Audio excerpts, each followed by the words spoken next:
উচ্চ বিদ্যালয়ের সম্মানিত শিক্ষকবৃন্দ এবং সর্বোপরি আমার সামনে উপবিষ্ট আমার পূর্ণবর্তী শিক্ষার্থীবৃন্দ, সকলকে জানাই আমার সশ্রদ্ধ সালাম এবং শুভেচ্ছা।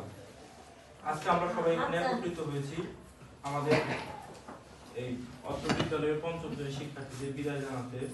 আসলে বিদায় জিনিসটা খুবই মর্মান্তিক। আমার মেয়ে শিশুরা অনেক তাদের চোখ দেখতে বোঝা যাইতেছে তাদের অবস্থা কিরকম।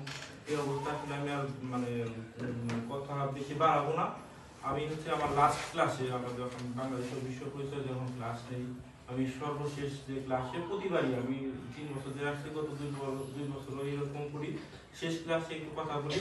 তো ওই শেষ ক্লাসে এই পরামর্শ, ছোট্ট একটা পরামর্শ আছে আমার, একটু ভিন্নভাবে দিই আর কি। দেখো তো এখানে তোমরা কি দেখতে পাচ্ছো? দেখতে পাচ্ছ মা টেস্ট বা মাতৃ পরীক্ষা। আমি এটা এর আগে একদিন বলছিলাম, তো আজকে একটু ভিন্নভাবে দিই, কারণ আজকের কথাটা তোমাদের মনে থাকবে আর কি। তো এটা দেখে অবাক হওয়ার কিছু নয় যে মা টেস্ট বা মাতৃ পরীক্ষা আর কি। তো এই টেস্টটা এরকমই, যখন কেবল তোমরা এখন পঞ্চম শ্রেণীতে আসো, যখন তোমরা আরো বড় হবা, জীবনে অনেকগুলা মুহূর্ত থাকে আর কি। তো সিদ্ধান্ত নিতে অনেকেই বিপদে চলে যায় আর কি।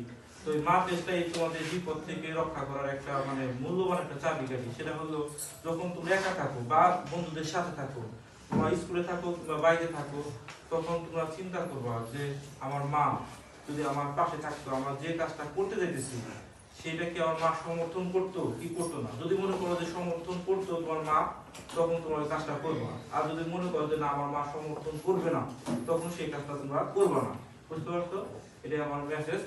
আর তোমাদের জন্য শুভকামনা রইল। আর তোমরা পরবর্তীতে আরো অনেক দূর আগিয়ে যাবো আর কি। আমাদের যেমন একটা কথা আছে যে মানুষ পরাজয়ের মধ্যে আনন্দ আছে। তারপর আসলে ওই পরাজয়ের মধ্যে আনন্দ আমাদের থেকে তোমরা যদি আগিয়ে যাও, তখন একটা পরাজয় যে আমার থেকে আগে গেল। ওই পরাজয়ের মধ্যে শিক্ষকের সার্থকতা যে আমার স্টুডেন্ট আমার থেকে আগে গেছে আর কি।